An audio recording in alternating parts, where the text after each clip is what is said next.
जी sir. સ્વચ્છતા ही સેવા દેશના વડાપ્રધાન નરેન્દ્રભાઈ મોદી સાહેબે 10 વર્ષ અગાઉ સ્વચ્છતા અભિયાનની શરૂઆત કરી હતી.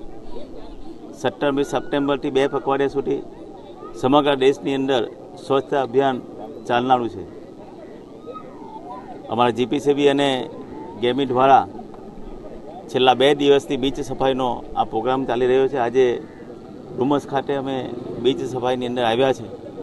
તમામ સહેલાણીઓને પણ અમે વિનંતી કરી છે, કચરો પ્લાસ્ટિકની થેલીનો ઉપયોગ ના કરો. અહીંયા જેટલા સ્ટોલવાળા છે એ સ્ટોલને પણ વિનંતી કે તમે આપવાનું બંધ કરશો તો ઓટોમેટિક આ કચરો નાખાતો ઓછો થઈ જશે.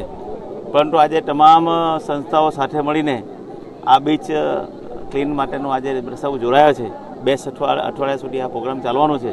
હું આપના માધ્યમથી દરેક લોકોને વિનંતી કરું છું, તમે 200 કલાક દાન આપો, અઠવાડિયામાં 2 કલાક તમે સ્વચ્છતા માટે નીકાળો તો આપણે આ આંદોલનને આગળ જઈશું. સ્વચ્છતા એક અભિયાન નથી, પણ એને આપણે સૌ લોકોએ જન આંદોલન બનાવવું પડશે. દેશના વડાપ્રધાન નરેન્દ્રભાઈ મોદી સાહેબ સ્વચ્છતાના આગ્રહી છે, તો આપણે બધા એકબીજા સાથે સાથ મેળવીને કામ કરશું તો જ આ સ્વચ્છતાની અંદર આપણે સંપૂર્ણ ભારત દેશને સ્વચ્છ કરી શકીશું. અમારા ઘણી બધી કંપનીઓ, એમએનએસ કંપની છે, અદાણી છે, આ બધી ઘણી બધી કંપનીઓએ એમના જે વિસ્તાર છે એ વિસ્તારની અંદર વેડિંગ મશીન મૂકવાનું નક્કી કર્યું છે. એની અંદર સખી મંડળ દ્વારા બનાવેલી કાપડની થેલી એ ત્યાં વેડિંગ મશીનની અંદર મૂકવામાં આવશે. CSRમાંથી લોકો વેડિંગ મશીન મૂકવા પણ આવવાના છે.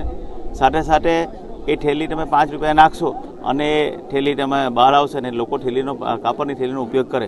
એટલે ધીરે ધીરે પ્લાસ્ટિક નાબૂદ કરવા માટે અમે આ તરફ કદમ વધારી રહ્યા છે.